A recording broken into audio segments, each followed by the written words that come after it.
Hello dear students welcome करुच्ची आपको OTT CO short qualify batch को आज रही क्लास रे आमे 2022 रे हेथिबा ओटीटी एग्जाम रो ईवीएस पीआई को क्वेश्चन को कंप्लीट एक्सप्लेनेशन सहित बुझिबा पढ़िबा। तो चलंतु डे नकरी क्लास टी आरंभ करिबा।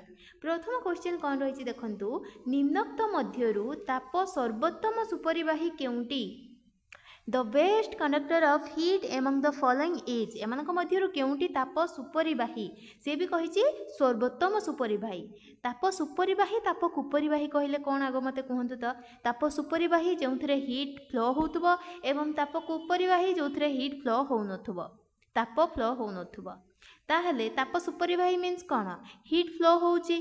ताहले एमानक मध्यरु केउथरे अधिका हीट फ्लो होबो बा अधिका हीट कंडक्ट होबो बोली से आपन प्रश्न रे पचाछि। ताले the best conductor of heat जदि कहिबा ऑप्शन नंबर सी हे जिवो करेक्ट आंसर मर्क्यूरी बा ओडिया रे ताकू कहिबा कोन?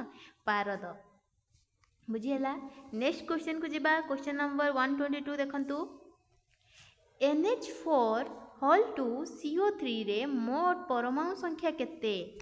एटा आपनकर परमाणु अणु परमाणु चैप्टर आसी देखंतु एई आटमटा को तापर एठी भांगी के लिखिबा। टोटल ऊपर आपण कहिबे एबे नाइट्रोजन केतटी अछि, हाइड्रोजन केतटी अछि, कार्बन केतटी अछि, ऑक्सीजन केतटी अछि। जदि एई केते संख्या नंबर ऑफ आटम केते अछि आपण जदि एठी कैलकुलेशन कर देबे ताहले टोटल नंबर ऑफ आटम आपण कैलकुलेशन बहुत इजी रे करि परिबे।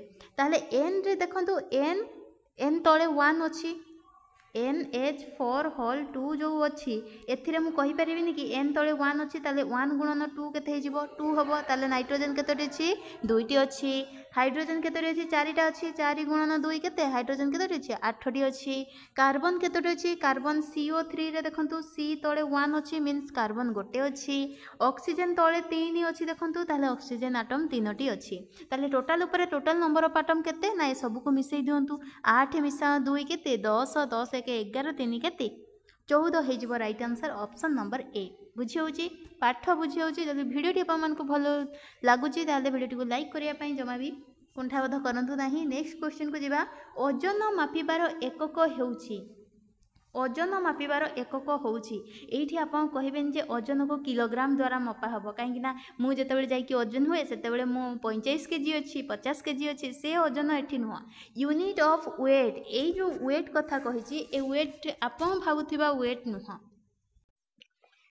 आपन जदि साइंस स्टूडेंट आपन गोटे फिजिक्स रे फार्मूला जानथिबे कोन? Weight is equal to mass into gravitational acceleration जोटा को ए न लेखिकी जी लेखा हुए। मास इंटू ग्राविटेशनल एक्सीलरेशन जोटा कि जी लेखा जाए। ताले मास रो यूनिट कोन? मास रो आमे जानचे केजी।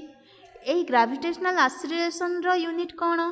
ना हे जिबा आपनकर मीटर पर सेकेंड स्क्वायर। कहीं ना एक्सीलरेशन रो जदि एसआई यूनिट कहबा मीटर पर सेकेंड स्क्वायर ताले एक्सीलरेशन जहा एठी आपनकर ग्रेविटेशनल एक्सीलरेशन मध्ये सेया। सेठी एम ए लेखुतले मास इनटू एक्सीलरेशन, एठी एम जी लेखिबे मास इनटू ग्रेविटेशनल एक्सीलरेशन। ताले एक्सीलरेशन रो एसआई यूनिट कोन? Meter per second square. ताले same KG into meter per second square जोटा एटा कहा सहित समान हबो?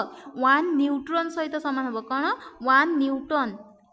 1 न्यूटन सहित समान हबो। ताहले वेट रो डायरेक्टली जदि कहिबा वेट रो यूनिट जदि कहिबा आपनकर न्यूटन हे जिवो राइट आंसर ऑप्शन नंबर सी।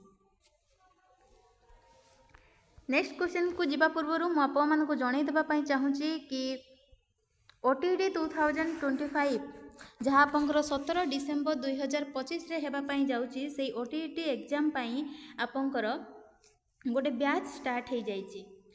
डायरेक्ट लेक्चर को द्वारा OTT CO short qualify batch start हो जाइए बोथ पेपर 1 एंड पेपर 2 पई जो थे आप लाइव क्लास करेंगे। क्लास मिस करते तो रिकॉर्डेड क्लास अवेलेबल रहिबो। PDF note mock test study materials weekly mock आप दे पारे। कोर्स रो वैलिडिटी रहिबो 1 ईयर पर्यंत एवं जहार प्राइस रोचे मात्र 499। तो आउ डेरी कहीं जल्दी बैच रे जॉइन हो जातु एवं स्क्रीन रे दिया जाइथिबा नंबर सहित कांटेक्ट करंतु। आउ हाँ ए कोर्स द्वारा आपन को जणै दउछु कि 1 मंथ भितरे आपनकर टोटल कोर्स कंप्लीट हो जिवो। एग्जाम पूर्वरु माने 17 डिसेम्बर पूर्वरु आपनकर कोर्स कंप्लीट करा जिवो। तो चलतु स्क्रीन रे दिया जाइथिबा नंबर रे जल्दी जल्दी कांटेक्ट करके जॉइन हो जातु। नेक्स्ट क्वेश्चन को जिबा। क्वेश्चन नंबर 124 देखंतु कोन अछि। क्वेश्चन नंबर 124 कहिछि कि 10 केजी वस्तुत्व विशिष्ट वस्तुटी 5 मीटर पर सेकेंड समवेगरे गति कले यार गतिज शक्ति केते। ओडिया क्वेश्चन पढ़ला को टिके ओड लागुची तो किसी कथा नहीं आमे जीवा इंग्लिश क्वेश्चन आड़ को। राइट साइड रे देखंतु a body of mass 10 KG is travelling with uniform speed of 5 meter per second it's kinetic energy is. मते को कहतो सी एठी प्रश्न रे पचारि छि कोन आ कोन देइछि। तो आग देखंतु a body of mass 10 KG ताले आपनकर मास केते देइछि आपनकर 10 केजी देइछि ना नहीं। तापर देखंतु travelling with a uniform speed केते देइछि आपनकर यूनिफॉर्म स्पीड माने समान गति रे माने प्रथम स्टार्टिंग रे जो 5 मीटर पर सेकेंड स्पीड रे जाउथला लास्ट टाइम रे मध्य 5 मीटर पर सेकेंड स्पीड रे जाउची। मिडिल स्टेज रे मध्य जदी कहिबे सी 5 मीटर पर सेकेंड जाउची। स्टार्टिंग रु एंडिंग पर्यंत तार स्पीड हैला यूनिफॉर्म मीन समान बेग रे सी गति करूची। स्पीड केते देइची 5 मीटर पर सेकेंड। ताहले आपनकर पचाची कोन काइनेटिक एनर्जी पचाउची। मते आगो कोटे कथा कहंतु काइनेटिक एनर्जी काढिबार फार्मूला कोन ना। Kinetic energy is equal to आमे कहि परिबानी कि हाफ mv स्क्वायर बुझी होउची। तो ये फार्मूला ही आपनको आंसर पाखरे पहुंचै देबो केमिति ना। आपनकर गतिज शक्ति माने आपनकर काइनेटिक एनर्जी भूली जिबेनी एटा मन रखिबे। ओडिया रे गतिज शक्ति इंग्लिश रे काइनेटिक एनर्जी।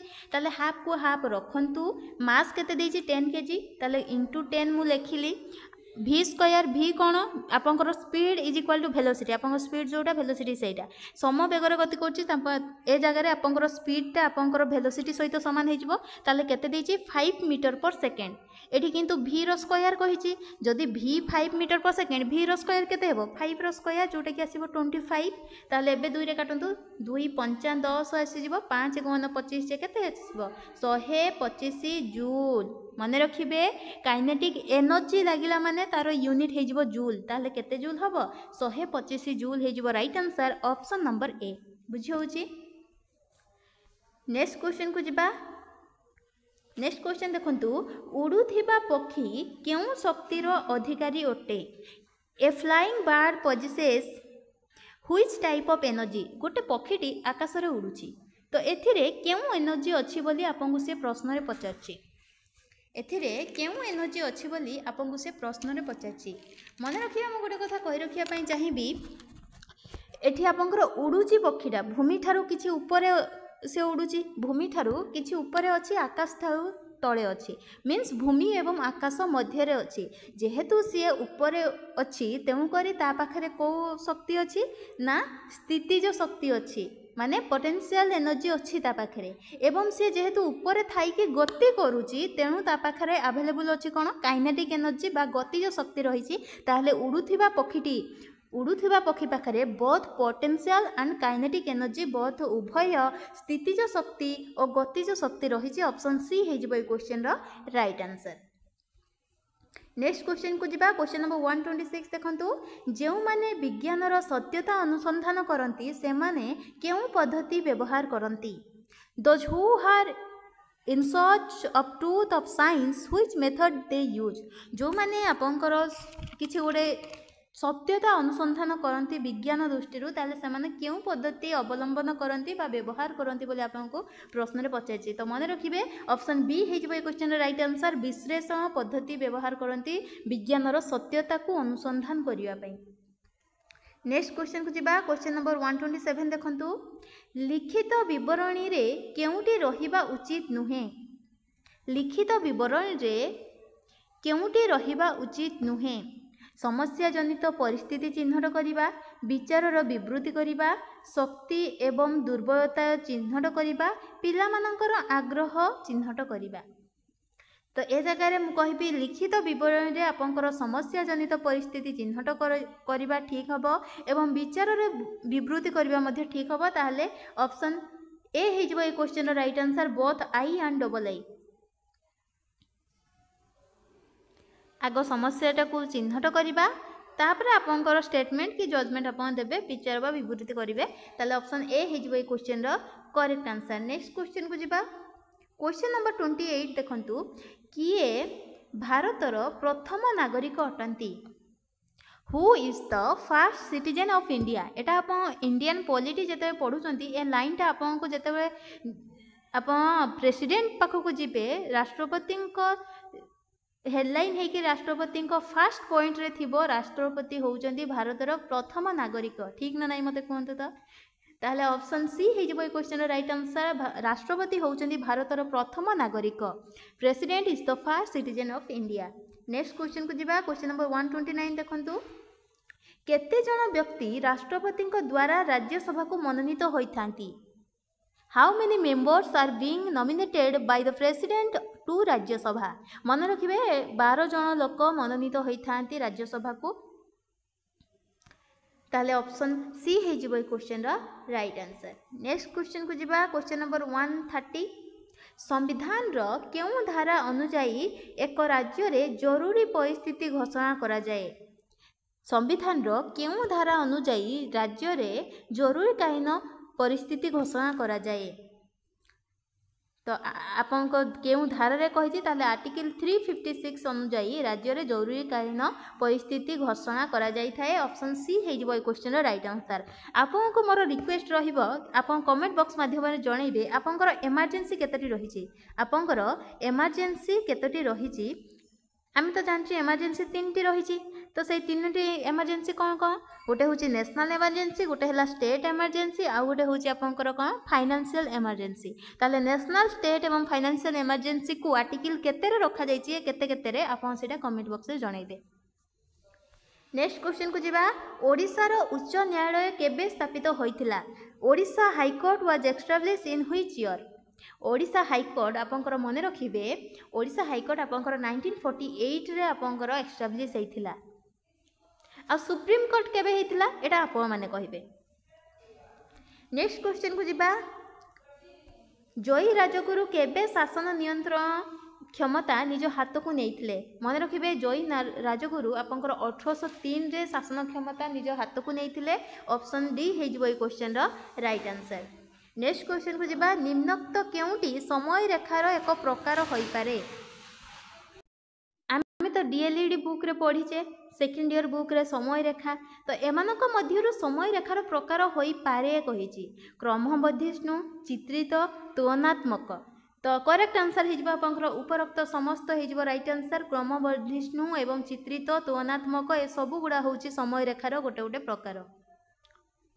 नेक्स्ट क्वेश्चन को जिबा केउटी मान अनुजाई अंकित मानचित्र अटे केउटी मान अनुजाई अंकित मानचित्र अटे which is a map according to scale तो करेक्ट आंसर हे जिबा आपनकर ऑप्शन नंबर ए राजनैतिक मानचित्र हे जिबा आपनकर राजनैतिक मानचित्र मान अनुजाई अंकित मानचित्र अटे।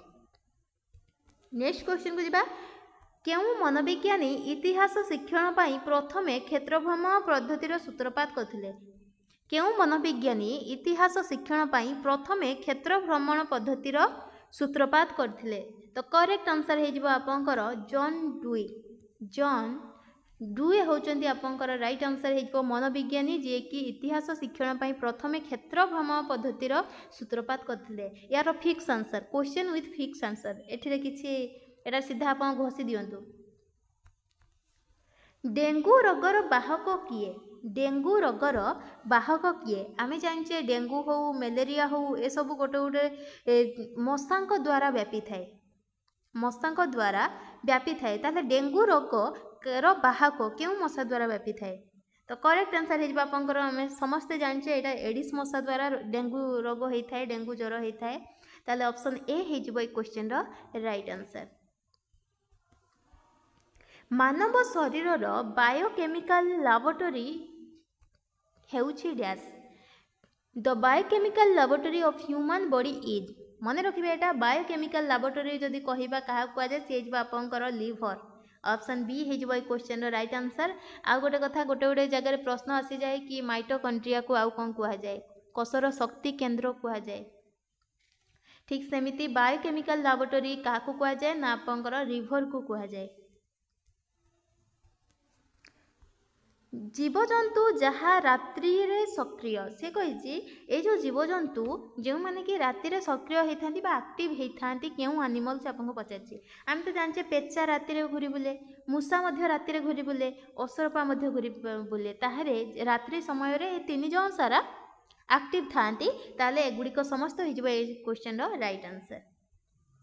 नवीकरण यज्ञ शक्ति उच्च होउछि आमे जानचे नवीकरण यज्ञ गोटे पढ़ी नवीकरण अयज्ञ गोटे पढ़ी जो जिनसटा सरीगले आउ व्यवहृत हो पार ना ताकू कौन कह जाए सरीगले आउ व्यवहृत हो पार ना से नवीकरण अयज्ञ जदि से आउ थे व्यवहृत हो पार सी हो नवीकरण यज्ञ बा रिन्यूएबल सोर्स ऑफ एनर्जी ताहले कोयला कोयला सरीगले आउ व्यवहार हो पार कि ना पेट्रोलियम यूरानियम ना ताहले करेक्ट आंसर हो कौन उद्भिद उद्भिद हो नवीकरण यज्ञ शक्ति उच्च।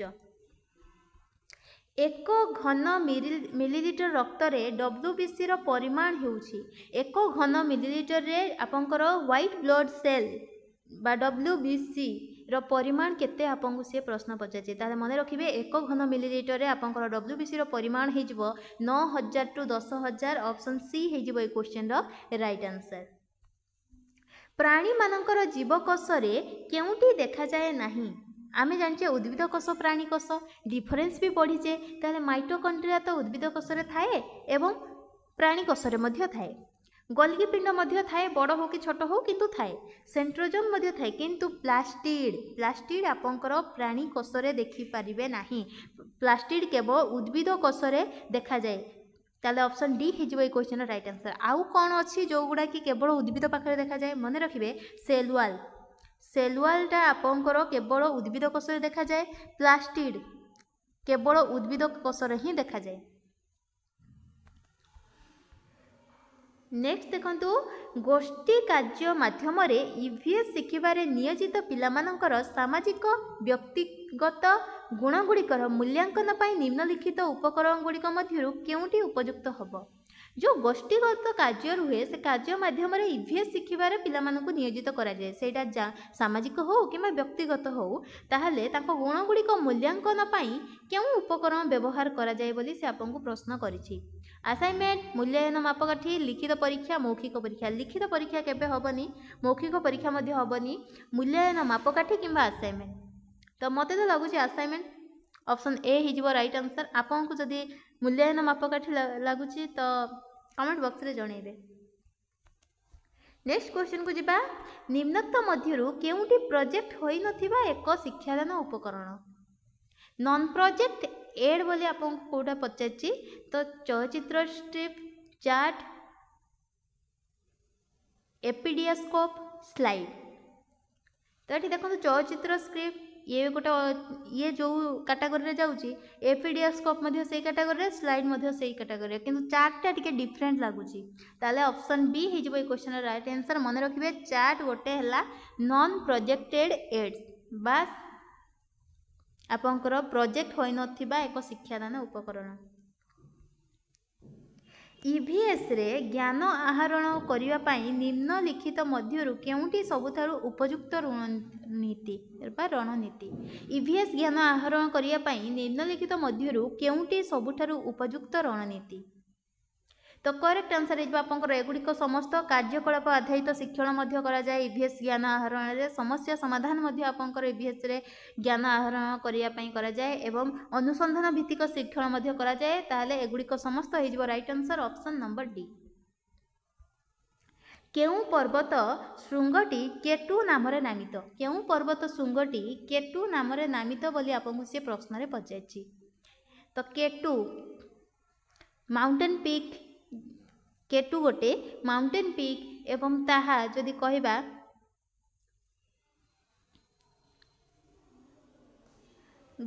गॉडी विन ऑस्टिन हे जिवो right answer gaudy win Austin पर्वत शृंगटी केटू नाम रे नामित एटा आपण गूगल सर्च कले भी आपको एटा टिके ओडुआ लागि पारे किंतु एटा सत्य एटा गॉडविन ऑस्टिन केटू नाम रे नामित जदि आपण कॉम्पिटिटिव पई प्रिपरेशन करथबे तो एटा आपनको आराम रे जानथिबे आपण। गंगा नदी त्रिकोण भूमि रे समुद्र संलग्न अंचल रे विस्तृत जुआरिया अरण्य को कौन कह जाए त्रिकोण भूमि समुद्र संलग्न अंचल विस्तृत जुआरिया अरण गंगा नदीर कौन कुहाଯାଏ ବୋଲି କହିଛି। ତ କରେକ୍ଟ आंसर ହେଇଯିବ ଆପଣଙ୍କର ଅପସନ୍ ନମ୍ବର ଏ ସୁନ୍ଦରବନ କୁହାଯାଏ। କେଉଁଟି ଜଳବାୟୁର ଏକ ନିୟାମକ ନୁହେଁ? କେଉଁଟି ଜଳବାୟୁର ଏକ ନିୟାମକ ନୁହେଁ ବୋଲି ଆପଣଙ୍କୁ ପ୍ରଶ୍ନରେ ପଚାରିଛି। ତ ମନେ ରଖିବେ ଆପଣଙ୍କର ଉଚ୍ଚତା ଜଳବାୟୁର ଏକ ନିୟାମକ, ସାମୁଦ୍ରିକ ସ୍ରୋତ ମଧ୍ୟ, ଜୁଆର ମଧ୍ୟ। କିନ୍ତୁ ଅକ୍ଷାଂଶ ଯିଏକି ଜଳବାୟୁର ନିୟାମକ ନୁହେଁ। ଅପସନ୍ ଏ ହେଇଯିବ এই क्वेश्चनର ରାଇଟ୍ आंसर। ଡ୍ୟାସ୍ ଭାରତର ସର୍ବାଧିକ ଚାହା ଉତ୍ପାଦନକାରୀ ରାଜ୍ୟ ଅଟେ? କେଉଁ ରାଜ୍ୟ ଭାରତର ସର୍ବାଧିକ ଚାହା ଉତ୍ପାଦନକାରୀ ରାଜ୍ୟ? ଆପଣ ଦେଖୁ ଦେଖୁ ଅପସନରେ କହିବେ କି ଆସାମ ହବ ମ୍ୟାଡ଼ାମ୍, ଆସାମ ହବ, କାହିଁକିନା ଆସାମରେ ଆମେ ଜାଣିଛୁ ଅଧିକା ଚାହା, ସର୍ବାଧିକ ଚାହା ଉତ୍ପାଦନ ସେଇଠି ହିଁ ହୁଏ। ତ ଆପଣଙ୍କ ଧାରଣା ଭୁଲ। ଯଦି ଆପଣ ଗୁଗୁଲ ସର୍ଚ୍ଚ କରିବେ ତାହେଲେ ଆପଣଙ୍କର ତାମିଲନାଡ଼ୁ ବାହାରୁଛି। ଆପଣଙ୍କର ଗୁଗୁଲ ସର୍ଚ୍ଚ ଯଦି କରିବେ ତାମିଲନାଡ଼ୁ ଆସିବ। ତାହେଲେ ମୋ ହିସାବରେ ଯଦି ମୁଁ କହିବି, ମୁଁ ବି ପ୍ରଥମେ ଏଇ କ୍वेଶ୍ଚନ୍ ଦେଖିକି ଆସାମ ଭାବୁଥିଲି, କିନ୍ତୁ ଆପଣଙ୍କର କରେକ୍ଟ ଆନ୍ସର ହେଇଯିବ ଅପସନ୍ ନମ୍ବର ବି, ତାମିଲନାଡ଼ୁ। ନିମ୍ନଲିଖିତ ମଧ୍ୟରୁ କେଉଁଟି ଭୂଗୋଳ ଶିକ୍ଷଣ ସାମଗ୍ରୀ ଅଟେ? ନିମ୍ନଲିଖିତ ମଧ୍ୟରୁ କେଉଁଟି ଭୂଗୋଳ ଶିକ୍ଷଣ ସାମଗ୍ରୀ? ଭୂଗୋଳ ପଢ଼ିବା ପାଇଁ ଆପଣ କେଉଁ ସବୁ ସାମଗ୍ରୀ ବ୍ୟବହାର କରିବେ? ମଡେଲ ତ ବ୍ୟବହାର କରିବେ ଭୂଗୋଳ ଶିକ୍ଷାଦାନରେ, ଗ୍ଲୋବ ମଧ୍ୟ ବ୍ୟବହାର କରିବେ ଶିକ୍ଷାଦାନ ସମୟରେ, ଚାର୍ଟ ମଧ୍ୟ ବ୍ୟବହାର କରିବେ ଶିକ୍ଷାଦାନ ସମୟରେ। ତାହେଲେ କରେକ୍ଟ ଆନ୍ସର ହେଇଯିବ ଆପଣଙ୍କର ଉପରୋକ୍ତ ସମସ୍ତ ମଡେଲ, ଗ୍ଲୋବ ଏବଂ ଚାର୍ଟ, এই ତିନୋଟି ସାରା ଆପଣ ଭୂଗୋଳ ଶିକ୍ଷଣ ସାମଗ୍ରୀ ଭାବେ ବ୍ୟବହାର କରିବେ। क्वेश्चन नंबर 150 देखंतु, जेउ शिक्षण श्रेणी शिक्षा संपूर्ण भाव में शिक्षकों द्वारा नियंत्रित होता है ताकू डैश कहुए। याठू इजी क्वेश्चन आउ कौन अच्छी ओटीटी एग्जाम पाइंगा?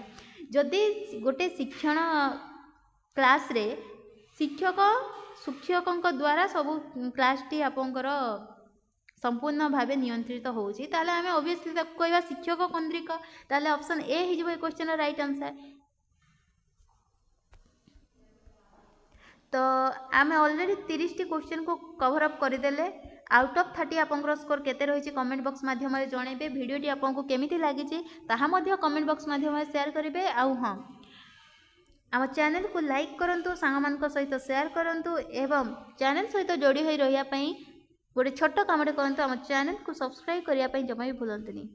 तो रहुछि, नमस्कार, जय जगन्नाथ।